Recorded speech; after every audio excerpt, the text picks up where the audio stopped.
Disclaimer, the views of the guests on the show are not necessarily the views of the host of the Work With Me podcast. Everything you need to discuss from the employee-employer side come to life on the Work With Me podcast. Interact with us at workwithmepodcast.com. Now live on tape from outside New York City and Philadelphia, it's Larendee and Bob Stei. Walking papers. You know, guy gets fired. So, geez, poor guy. Well, they give him his walking papers today. Did you ever get any walking papers? Seriously? Believe me, in my life, I got fired a lot of times. You can tell. Never got any walking papers. Never got a pink slip either. You know what I would get? A guy would come around to my desk and say, "Get the f*** out of here!"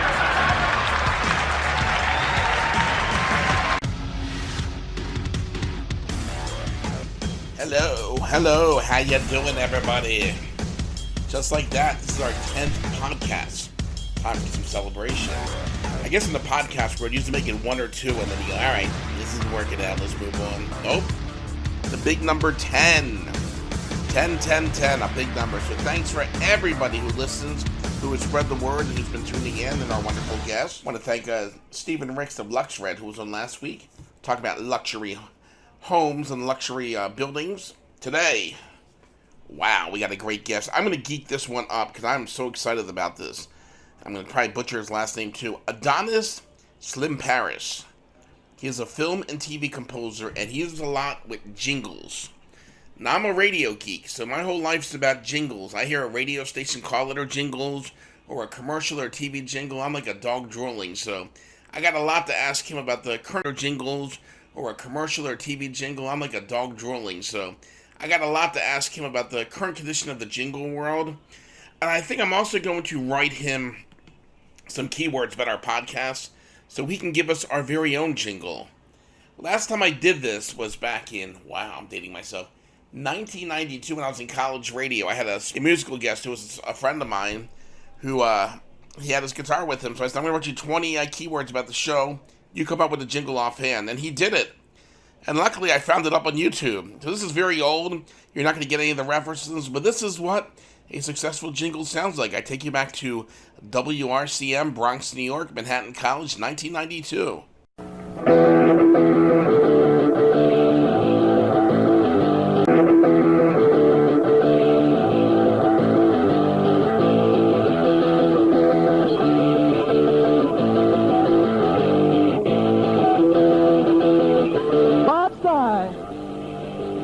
Number one radio guy. Super tight, all tomorrow, yeah. Family problems, ex-girlfriend problems, quadrangle problems, wedge problems, octopus problems.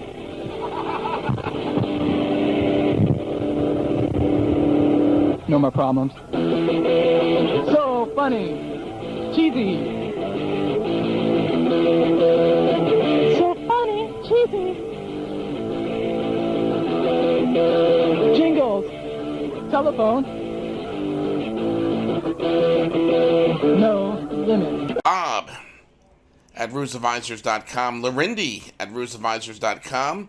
And we have the workwithmepodcast.com and ruseadvisors.com.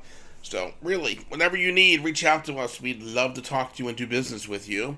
And this podcast is brought to you still by Divine Design with Elisa French, who spent 2 hours in my brain today without hazard pay. Whatever you think you're going through, or if you really just think you're ready to take your mind to the next level, where you are at peace and you're ready to take on the world, give her a call or text for a free hour consultation.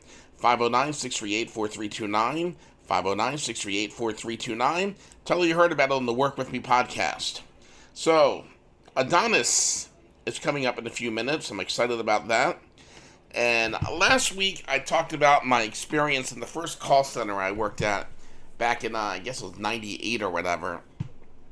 And I did get a few emails, because I teased at the end that it's the only job I ever got suspended from, and I'd tell that another time. So a couple people said, come on, you can't leave us hanging. So yes, today, I will talk about the one time in my life I got suspended from a job, and it was back then. Now, for the record, we joke often about how many jobs throughout the years I've either lost or something happened. I had a pretty clean record the first bunch of years. I worked several jobs from 1988 and then all the way up until 2001 when I first got fired from a job. So it's not something I always got fired from. I didn't always get fired from a job. So here's what happened, and I'm still to this day kind of confused about it, but I laugh about it now. I'm working this call center job in Newark, Delaware, and I'm commuting from Delaware County, PA, outside Philly, which is about an hour. The only reason I took this job was I had a chance to get a part-time radio job in Philadelphia, which was my dream job, and I wanted to move out to Philly, but I needed a full-time job for my income, and I had a connection there. Now, stupid me, if I could go back in time, I would say to this guy, you hate this job, go on a few job interviews, or quit or whatever, and you have the money to support yourself for that. You're single, you don't have a house, you don't have any kids, but back then, if you had a job, you stayed there until you got your next job. I never heard of unemployment. I never heard of getting fired. So I'm working this job I hate. I hate. And there are mornings I wake up just hoping that building is gone.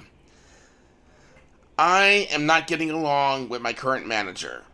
Now, she went through training class with me, and deep down she is a nice woman. However, she went in training class to be a manager. I went in training class to be a customer service rep.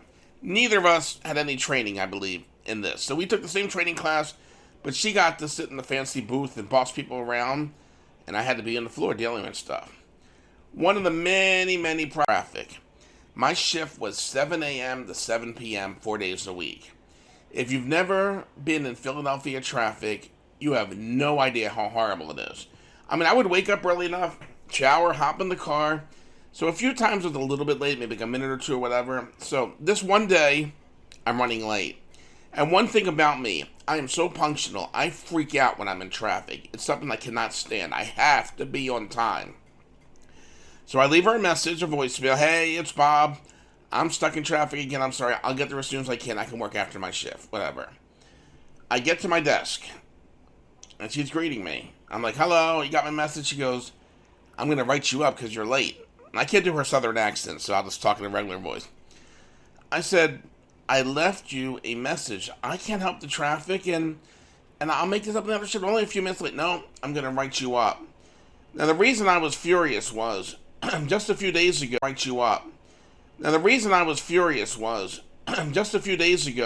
I had applied for another job at the company, off the call center.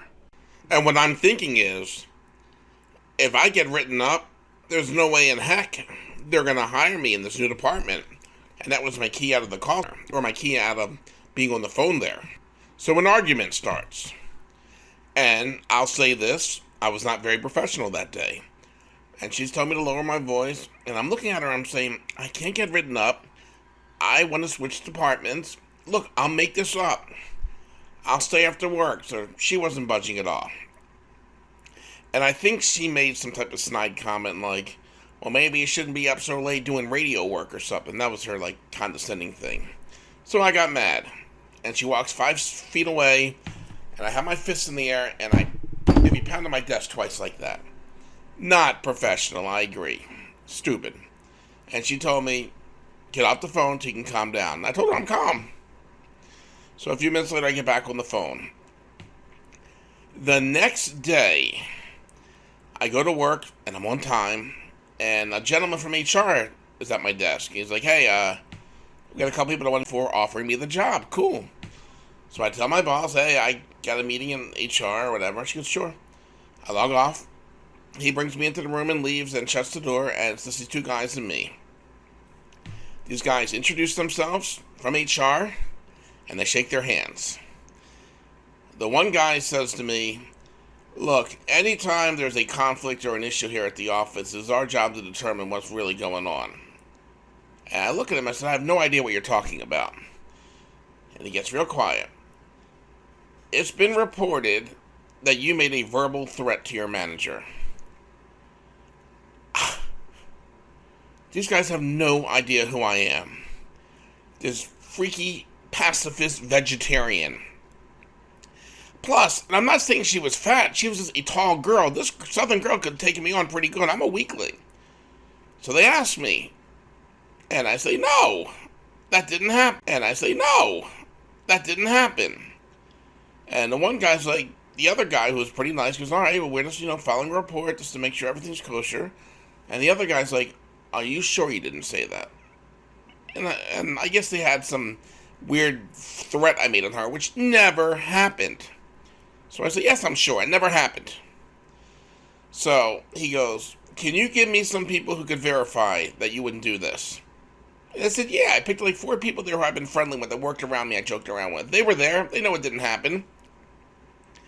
So we're staring at each other, and they say, well, here's what we're going to do. As of now, you are suspended with pay if we can figure this out. And I'm like, what happens if you determine that this happened, which didn't? They go, well, then your job will be terminated. So, okay. I pack my stuff and I head home, and I'm furious. Okay. I pack my stuff and I head home, and I'm furious. I have never been close to being fired from a job, let alone suspended. I had no idea what that meant. Plus, I didn't do this thing. Was I unprofessional? Sure. Did I do what they told me? No. So I remember driving home, calling my then girlfriend, now wife. Wow, it's a long time ago. And telling her this, and I'm losing my mind over this. So, if memory serves, that was the day before my day off, because I worked a few days during the week and a day off. And the day before, so the next day, I'm like, you know what? I've got to call these people, because if they're letting me go, I am not driving an hour to get fired. So I called them up and said, look, it's an hour drive for me. Do I drive in tomorrow, or should I just stay home? And they said calmly, no, come on in. You're good. Come on in. Great. So the next day I come in, head right to their office. I sit down. They're like, well, how you doing? I said, look, I want to thank you guys because obviously I'm innocent, and thank you for seeing it that way. One of the guys, it's almost like good cop, one bad cop. One guy's really nice, and one guy is just being a real jerk. So Jerk looks at me and goes, I never said you were innocent. I said, what are you talking about? He goes, did you or did you not pound your fists on the desk? I said, that wasn't what this is about. Yeah, I lost my cool. He goes, some consider that a threat. I said, all right, but that's not what we're talking about. And kind of like the story I told the other week, there's a lot of staring at each other and a lot of quiet. And then they said, all right. And I'm like, great. He goes, well, don't go to your desk. Because it's an uncomfortable situation, we have switched your manager, and we moved all your stuff to the other desk, and we're very, discreet about it. So they moved me to another manager who I liked a lot and left me alone, and that part was all right. But, God, I never understood where this rumor got started and who heard this. But, God, I never understood where this rumor got started and who heard this thing I never said and how this happened. But, yep, I got suspended from a job once. Looking back at it, I should have loved it. I got suspended with pay. I got a day off. I didn't have to work, and I got it paid. So I do have one more crazy story about my call center experience there, and then I'll probably be next week. But it's time for our wonderful interview, and that'll be on in 60 seconds after a word from our sponsor. Hi, it's Bob Stei. Look, anxiety and stress overload is very real, as life as we know it has just been turned upside down. Worldwide pandemic has triggered a stress response that has us feeling like we are falling apart. This roller coaster doesn't seem to stop. If you're experiencing panic attacks and stress burnout, causing a rapid decline in your health and ability to cope, and you've tried reading the books, getting therapy, and adjusting your diet, and yet nothing seems to stop the crushing back, call or text her today for a 60-minute consultation. 509-638-4329, 509-638-4329, and tell her Bob Stei sent you. Bob, I am so excited today to have my friend Adonis Tsilimparis with us. And I've known Adonis for about 10 years and have watched him as he has moved through his career. And he is an incredible human being, so talented.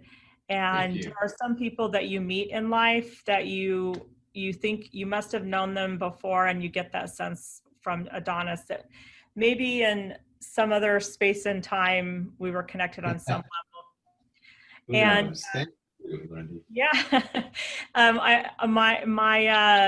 My love for Adonis is always, I think we always say we're going to do me and Mrs. My love for Adonis is always, I think we always say we're going to do me and Mrs. Jones. We haven't done it yet. But You didn't do it yet, right? We Oh, haven't yeah. done that yet. Okay. Well, when you're out here in Cali, we'll just have to do it. We'll just make that happen.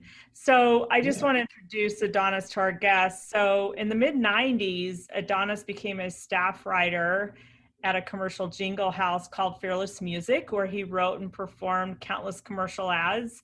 And many of his compositions could be heard in advertisements for some little brands such as Burger King, AT&T, Sprite, and my favorite, Pepsi.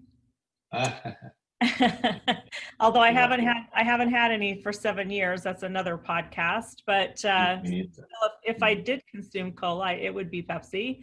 And you continued to write for Fearless for several years before expanding to compose music for other film and TV projects. And some of those projects, our guests, hold on to your seats, have included TV's Guiding Light, All My Children, CSI New York, NCIS, and numerous reality shows on the E! Network and A&E Network. He's written music for cable shows and several independent films, and some of his recent film credits include Naked as We Came, Wife Missing, and one of the most recent claims to fame that people would be very familiar with this product is that you wrote a song that was performed on General Hospital just recently. So Adonis, welcome to our podcast. Thank you. Nice to be here and nice to see you again. I can see you on my Zoom chat. Yes, so awesome, amazing. So Adonis, we're just going to dive into some questions that our guests want to know. So first of all, you were born and raised in Manhattan and you never left. So tell me about that. Well, I mean, technically we did leave. I was born and raised there. Grew up on the Upper West Side for a little bit in Upper East Side. And then we spent 2 years in Greece because my father opened a business there. He was from there. So we spent 2 years in Greece. I was there from age 7 to age 9. So I did have a little bit of a break. We lived in Athens, Greece, and then we came back. And then, I just spent most of my rest of my school days there. And then I went to college up in Purchase, which is a state school, upstate New York, and then came back, and then I just always stayed in New York, and then I got involved in the music field, and then I moved, other neighborhoods, Upper West Side, and then I lived downtown, West Village, East, Village, and then I moved, other neighborhoods, Upper West Side, and then I lived downtown, West Village, East, Village, and now I'm in LA. So I finally left New York. Finally. Yeah. And what did you study when you went to school upstate, Adonis? I was minoring. I minored in music, but my main thing was English because I thought maybe to have something to fall back on. I thought maybe I'd go into publishing or writing. I wasn't sure. I wasn't sure. I knew I wanted to do music, but I figured I should have something to fall back on. But I just stayed in music. So. Interesting. So were you involved in composition and performance when you were in college? I mean, when did you start performing and composing? How old were you? That started in high school. So I started playing in bands in high school by 17. After then, I just started from back then. It goes back to age 17. So. And Adonis, you still perform out frequently, right? Once in a while. It's been a little less since I came out here to LA. I've done maybe 1 or 2 in LA. I've just been settled. I've only been here a little over a year, so I'm still settling in. And then the whole pandemic happened, so there's no live gigs. Mm-hmm. So I haven't done a gig in about a year now. I did one last summer here in LA, but I don't know when I'll be doing a gig again. I'd like to though, but I don't see it happening right now. I've had the opportunity to attend when you've played out when you were still living in New York, and and definitely a crowd pleaser. You know how to draw the audience in. It's really an That was incredible fun. talent to have. Yeah. You came to see us at Luca Bar, which was Mhm. East fun. Incredible talent to have. Yeah. You came to see us at Luca Bar, which was Mhm. East Village. It's on St. Mark's Place. Yeah. I've seen you Yeah. That was several fun. times. Yeah.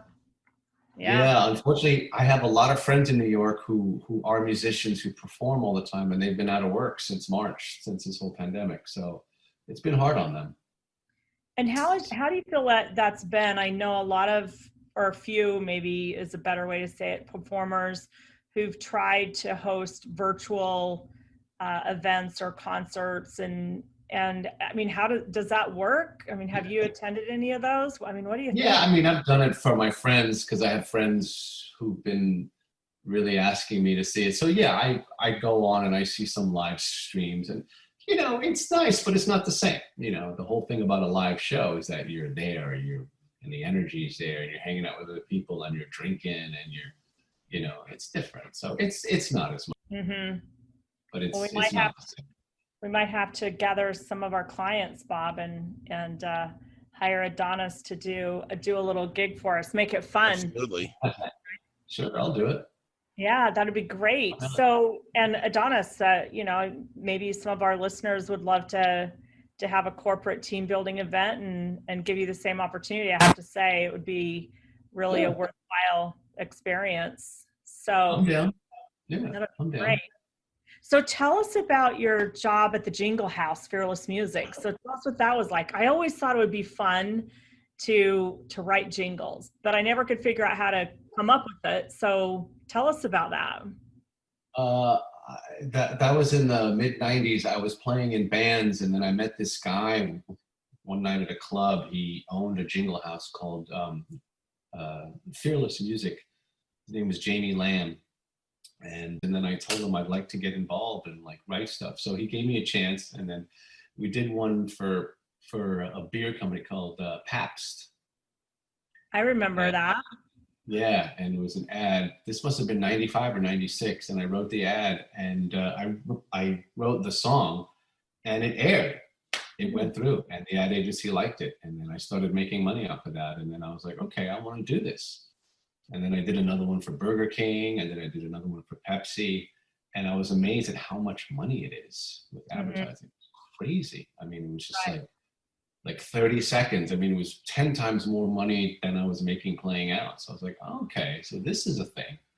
And that's how I started to write music for media and advertising and television shows, because I wasn't aware before then how much money can be made. And then I did that one for Burger King, and I made a lot of money. And I was amazed how much money I made. And I made a lot of money. And I was amazed how much money I made. So yeah, it was great. So that's how I got into the whole world. Yeah, was it a direct payment, or did you get royalties over time, or was it just a direct payout? You wrote it, you were done. No. I didn't do a buyout. It was buyouts are more prevalent now, but back then it was just an upfront sync fee, which was just a few $100. The royalties was a lot of money. I mean, it was in the tens of thousands. Right. And it was stretched out over time. So it was stretched out over a year. So it was not one big lump sum. Right. But it was, checks every 2 weeks, and they were big ones. So yeah, I was able to make money and pay bills. And then, I went on vacation for a while, it was great. So that opened up the whole thing of going into media. That's how I got into it, because I wasn't aware of it before. I was young. I didn't know. Adonis, I got so many questions for you. I'm geeking out on this. First of all, how do you pronounce your last name? It's actually Tsilimparis. Tsilimparis. Did I say it right? Yeah. All right, great. I was about to make up a new last name for you because I don't think I'd be able to pronounce it, but that works out well. Hey, I wouldn't mind, because I've spent my whole life explaining that name, spelling it, and I've gotten the wrong spellings. I've gotten mail with that name totally butchered. I once got Adonis sucking Paris. Why don't you just professionally use Paris? It'll be Adonis Paris, and even then it's the same way, the first name and last name. I thought about that for a long time. Everyone was like, I should just make it Paris, Adonis Paris. That would be cool. So, yeah, maybe as a stage name, that might be cool. Mr. Paris. Yeah, Paris, there you go. Paris. About that for a long time. Everyone was like, I should just make it Paris, Adonis Paris. That would be cool. So, yeah, maybe as a stage name, that might be cool. Mr. Paris. Yeah, Paris. there you go. Mr. Paris sounds so bourgeois. Yeah, it is very, very bourgeois. Yeah, I may do that. Now, I got to tell you, I'm completely geeking out on this. As a guy who's worked in radio for 3 decades, to me, it's all about the jingles. When I was a kid growing up in the 80s, most kids were taping and waiting for their favorite songs to come on the radio. I was taping the talk and the jingles, which none of my friends figured out, but I guess they appreciate it today. So jingles are an art form that I generally appreciate. And I read an article recently that in today's DVR times where people fast forward everything and everything is instant gratification, I want this now, theme songs are not what they used to be. What are your feelings on that, and how have you adjusted to that? Yeah, it's very different now.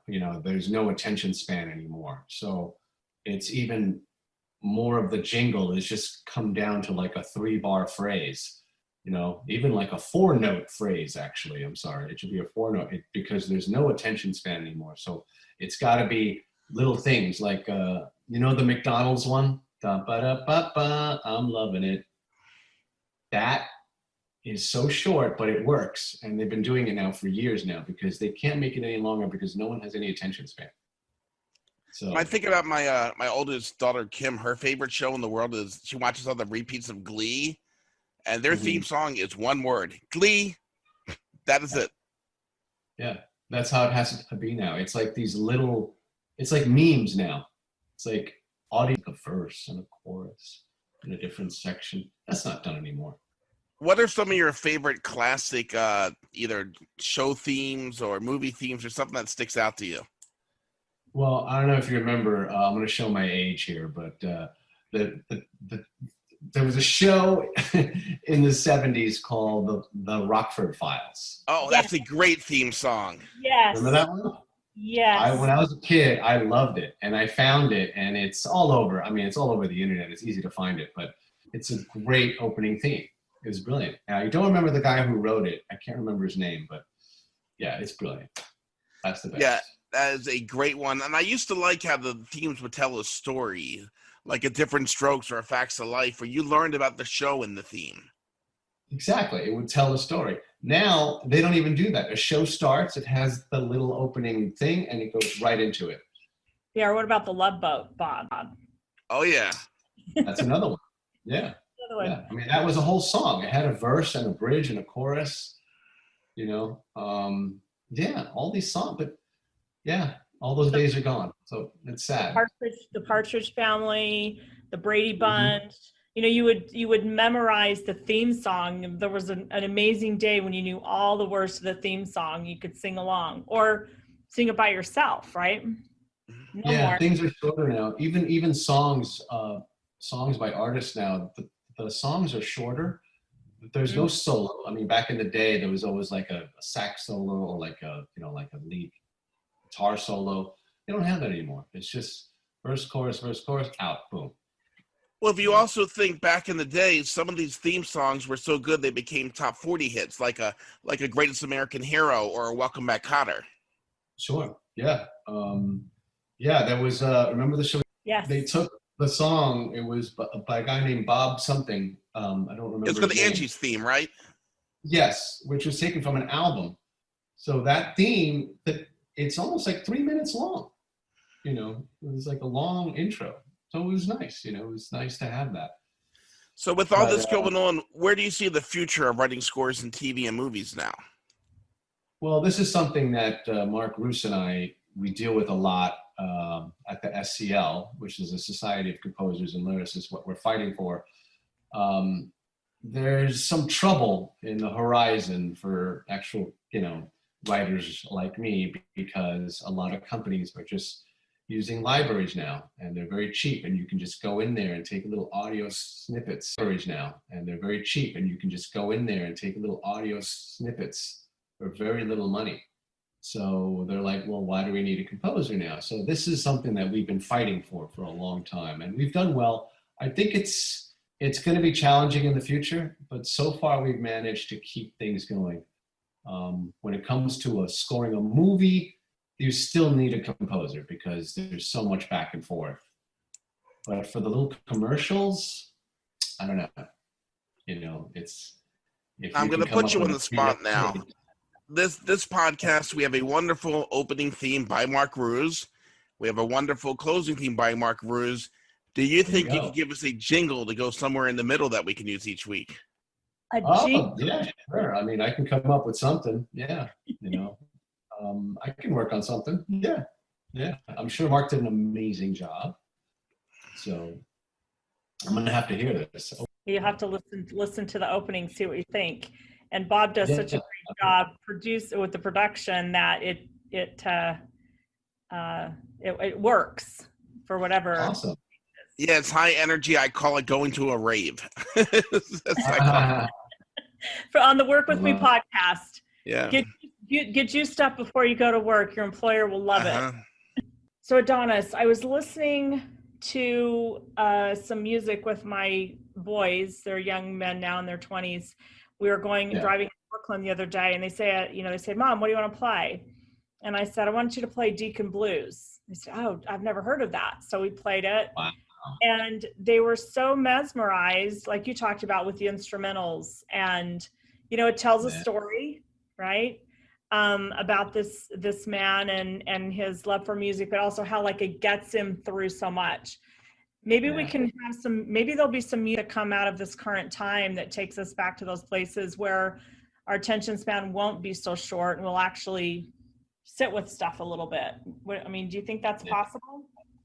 That's what I'm hoping for. The one thing I've been trying to find all the good thing, if any good has come out of this whole pandemic, is that maybe people will learn to sit with themselves a little bit and learn to be patient, and you don't have to constantly be on your phone and constantly be distracted, and go back to a time when a person would actually play his vinyl and sit down and listen to the song and listen to the words.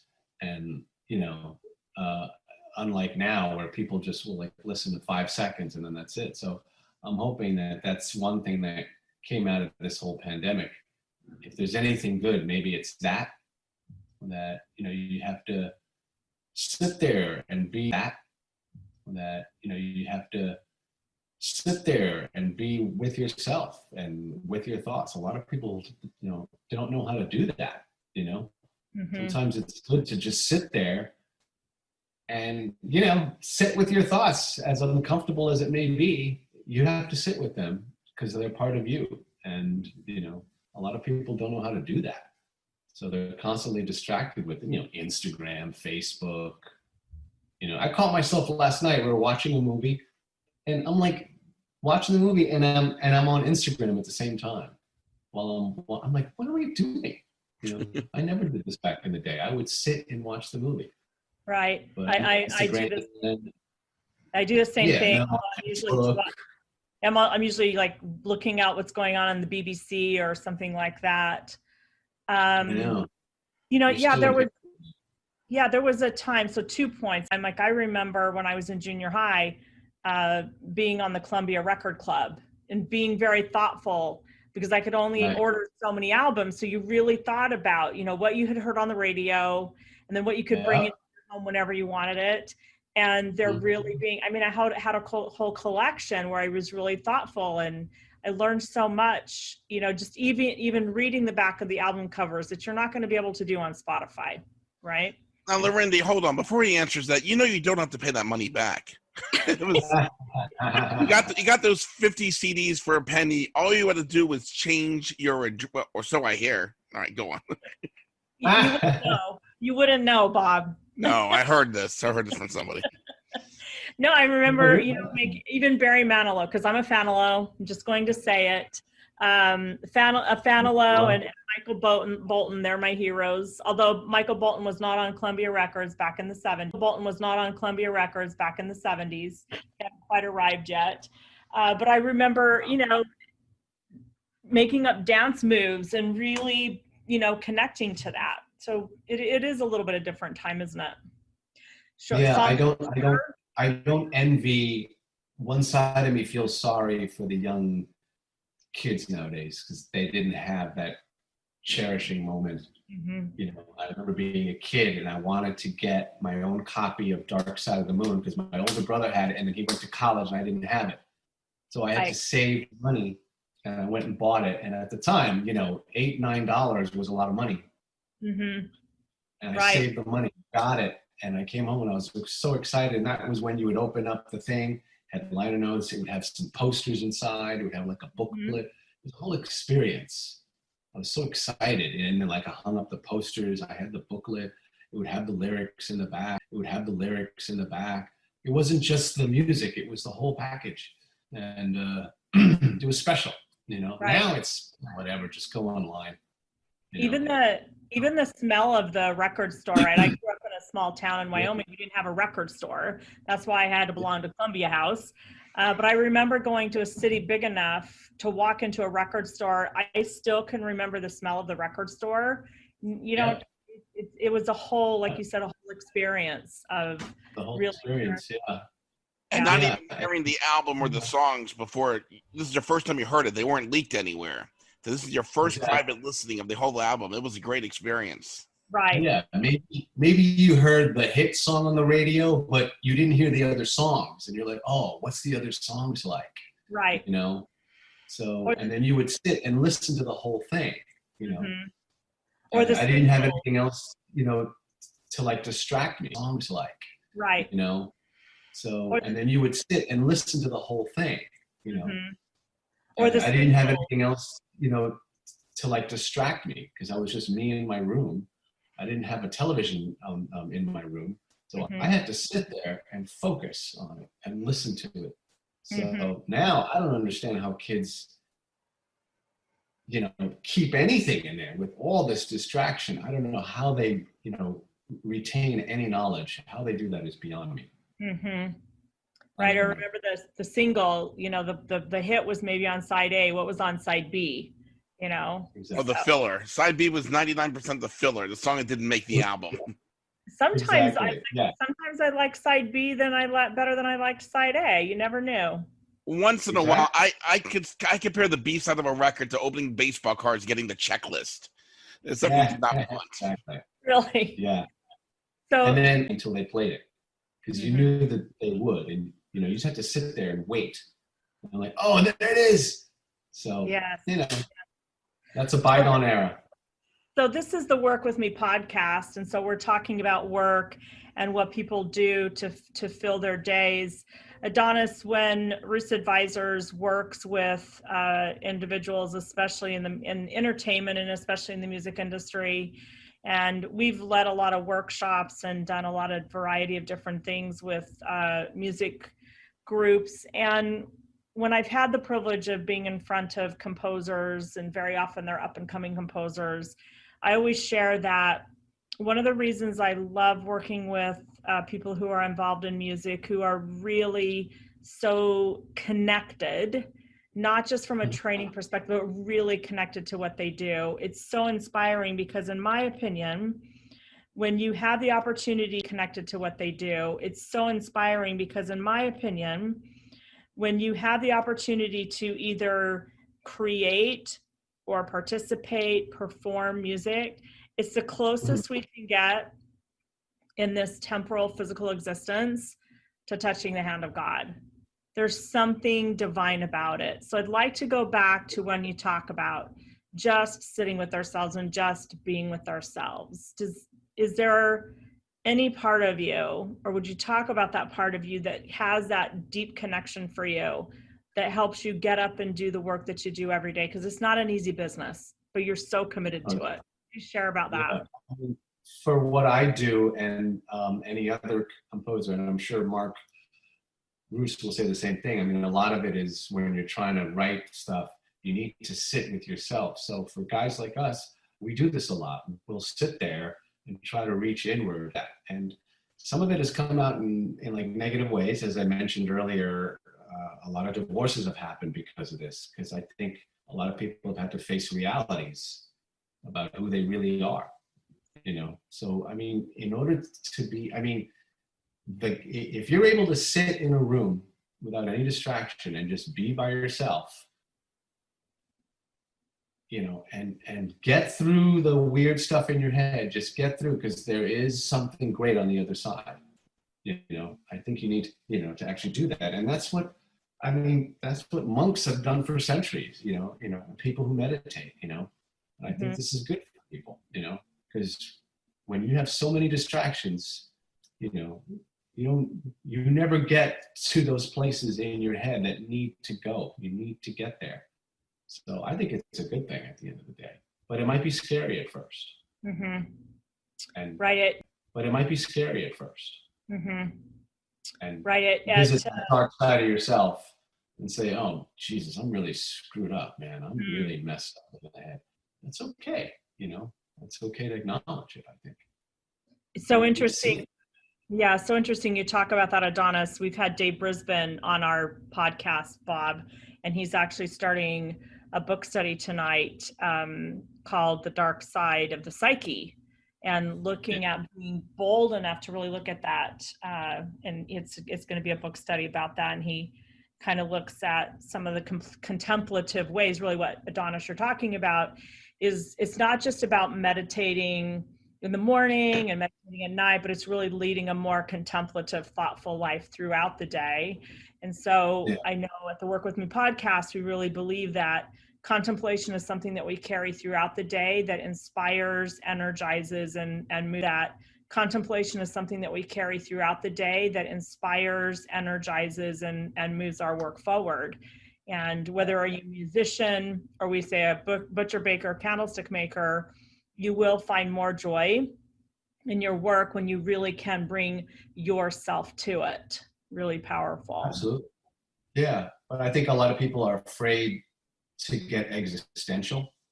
And I don't think there's anything wrong with it. I know it's a little scary at times, but a lot of people will be like, what the hell am I doing? You know, what am I doing? You know, work this job, which I hate, you know, I don't like this. What am I doing? What's the point of all this? Why am I here? What's this? You know, I think it's good to visit all that. You know, I think it's important, you know, because those are valid questions. You know, we are here only for a short period.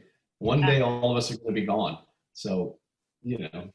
Right. So, you know, 30, 40, or the kids in the 30 kids, young adults in that 30 to 40 category, really stepping back and making different decisions. People who were furloughed, not going back to the same job, you know, but taking some time to figure out what do I do, what do I really want to be, which most of us don't do until we're somewhere in the 50s. So it's happening 20 years earlier for some people now. I think that's, like you said, I think that's a good thing. Yeah, this has been kind of like a big awakening in a way. So I guess, you know, all these things happen for a reason. One final thing I'd love for you to speak about, and you touched on it, how companies, agencies just want to go to that licensing house to get this quick hit so that they don't have to pay a lot of money for it. I was actually speaking with a gentleman who does a lot of videography, and you know, he's in this business every day, so, and he does a lot of videography, and you know, he's in this business every day, so, and his whole thing is, one thing that sets him apart is his really belief in branding and storytelling. And it really doesn't take a lot of money really for a company or an individual, a speaker, an author, whatever your company is, to have that branded music that speaks to the written word that you're trying to communicate. So, I mean, that's been my experience anyway, that you can, and it's an investment in the your overall brand and communicating who you are on a very visceral level. Absolutely. Yeah. It's getting cheaper and cheaper to actually do it. And that's why it's a challenge for guys like me and Mark, because, you know, they can do things like just go to a library and get a bunch of money. So, I mean, well, I think the opportunity though is that there are those of us who believe that that nugget that's within us, that acorn that we find through a more contemplative way of being, and that we do have a story, we have a way that we communicate, that we would rather have someone spend some time looking at us, spending time with us, getting to know us, who we are, and then have that music be a replication or an indication of the ethos within us.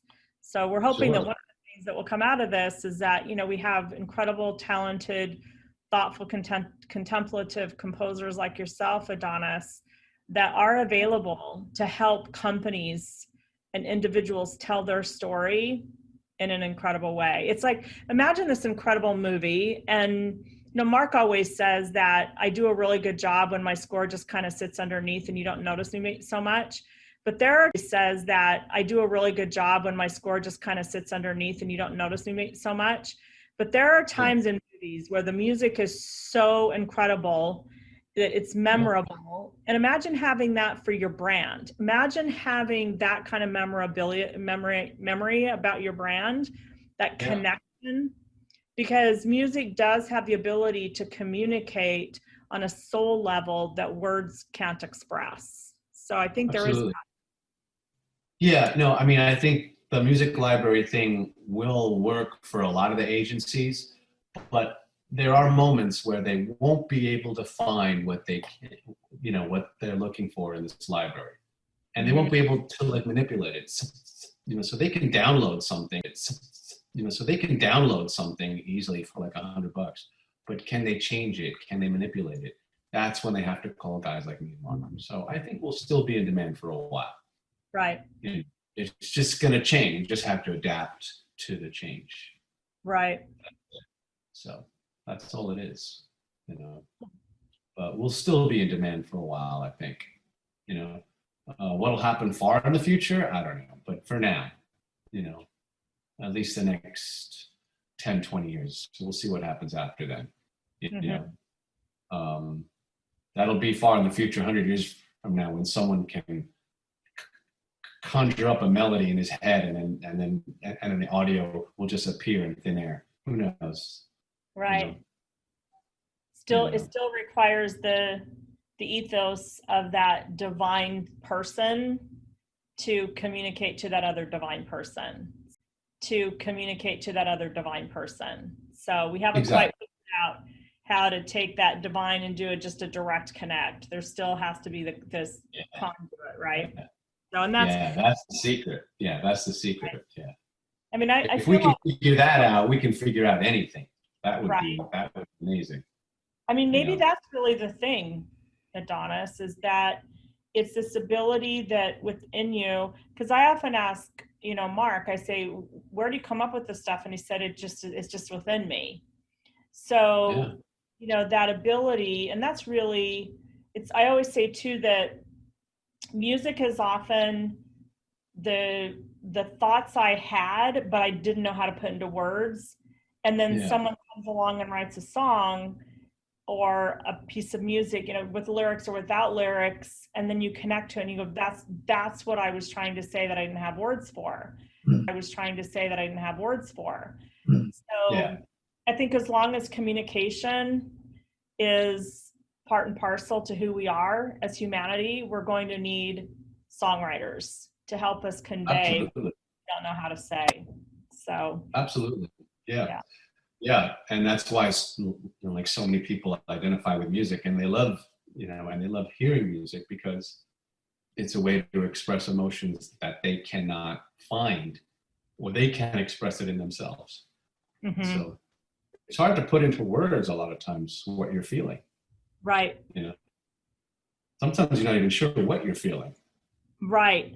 I think that's why when someone that has touched that part of us so deeply, you know, I'm thinking of, you know, Michael Jackson, Prince, Amy, and then through their own psyche, they're struggling, or, you know, whatever's going on for them, and so we lose them way too soon. That's the loss for me. Like, that's the heartache, is who's going to be able to tell my story. And I don't mean that from a I just mean it from a Yeah. provocative way, not from a Sure. narcissistic way, right? Yeah. Absolutely. Yeah, those are the ones who've suffered a lot because they're able to express things that the main general public is not able to. And maybe that comes with a big price, Yeah. you know, if you have that connection to spirit or whatever, maybe that comes with a heavy price because they all struggled with some sort of an addiction. Something was lost in them. So I don't know what. I mean, it seems like they suffered. Right. So maybe Yeah, that's the price. It seems like they suffered. Right. So maybe Yeah, that's the price. I don't know. Yeah, if there could be a way that we could, I often tell, our staff members and our team members, and I've shared this with others, that if there could be a way that any of us who value their contribution so much could just spend a few minutes with them and maybe fill a little bit of the hole that they're feeling that keeps them in that dark space, then maybe we could hold on to them a little longer. But then maybe that's their journey, who knows? But that's my sense of loss whenever I hear this someone. Yeah, they say that, if someone if those artists had been to therapy before and they knew how to tap into themselves, then they might not have made all that great art. It's true, right? Yeah. So I don't know. Who knows? I'm obsessed with the Smiths. Imagine what therapy would have done to my favorite group. Oh yeah. Well, there you go. I mean, those lyrics, oh my God. Imagine the melancholy Morrissey writing lyrics that would not work out. Oh yeah. It's funny you mentioned that because I was listening to my favorite song of theirs the other day. There is a light. There's a light that never goes out. Yeah. The Queen is dead. Yeah. That is so depressing, so sad, but. And it's got such beautiful strings at the end of it, doesn't it? It's like a full orchestra. Yeah, it's beautiful, but there's so much pain there. So much pain. It's just, and that's why we love it. He's still with us, though, amazingly. I always thought that he would have offed himself a long time ago. No, he's been very successful as a solo artist since the late 80s. So he's got like 15 solo albums. So. Well, right. Because he wrote Outlasting Everybody. Artist since the late 80s. So he's got like 15 solo albums. So. Well, right. Because he wrote Outlasting Everybody. Yeah. Well, yeah, he wrote about suicide endlessly, but he's still here. So I'm glad. Maybe he was able to write it out, so he didn't have to write it out. Exactly. There you go. There was a song in the 70s or maybe early 80s, a sad song, Says So Much. Can't remember. Yeah. Right? Elton John. Oh, that guy. Elton John. Oh, that guy, Elton John. Yeah. Yeah, that guy. Yeah, that was early 80s. That was like 83 or 84. I remember that. Yeah. Right. Amazing. Well, Bob, we need to put Adonis on that island that we always talk about. Now, one good thing about putting somebody who writes music on the island is you give them a guitar, they're happy. So we're going to put you on a stranded island, and you can only have one of the following for the rest of your life. Eat one food or one type of cuisine. What would it be? So if I could eat only one type of food? Mm-hmm. Oh, man, that is tough. All right, I'm going to be honest. I'm going to go with pasta, a big plate of spaghetti. That's it. You can read one book over and over.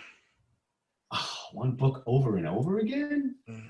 Well, it would have to be a nonfiction book because I don't want to read the same story over and over again. It would be something that I could learn from. Maybe the Tao Te Ching. So I can remind myself to stay sane. I don't know. Especially if you're stranded on an island by yourself, because then you only have yourself to talk to. That's a little frightening. Exactly. Adonis, you get one movie. You can keep watching this movie as many times as you want, but just one. What's it going to be? Oh, man. Frightening. Exactly. Adonis, you get one movie. You can keep watching this movie as many times as you want, but just one. What's it going to be? Oh, man. I have to watch this movie over and over again? Mm-hmm. Okay, Godfather Part 2. One TV show or series. The Office. Ah, That's a great one. Really I love good. that shit. one musician or singer you can jam with. Whom I can jam with on the Sure, island? why not? He's no Oh, longer stranded by man. himself. He invited a guest. Somehow a Yes. guest found their way. You're gonna make Somehow some he good came music. over there. Somehow. I'm gonna jam with Prince, man. Wow. Oh, wonderful. Yeah. I want to jam with him. Adonis, where can people get a hold of you if they want a jingle made or if they want to learn more about you or your company? Well, I have a company with Mark Roos. We're called, so you can find me and Mark on there. And we do custom scoring. We do music supervision as well. So we can help you find music and license music from other artists. We do music consulting. So we do it all. So yeah, it just spells out there, hidingroommusic.com. And a little behind the scenes secret, if you listen to the beginning of the show and the end of the show, that music is from your company. Oh, that's right. That's right. Well, I'm going to check it out. So I'll be sure to listen to this. And I'm going to listen to the music and I'm going to call Mark and give him my 2 cents. And I'm going to send you a list of some selling points of the show because I want my jingle. Oh, yeah. There you go. All right. Yeah. Yeah. Okay, thank you so much for being on the Work With Me podcast. It was a lot of fun. Thank you, guys. I really, really appreciate it. If you would like to be a guest on this podcast, copyright 2020 Ruse Advisors.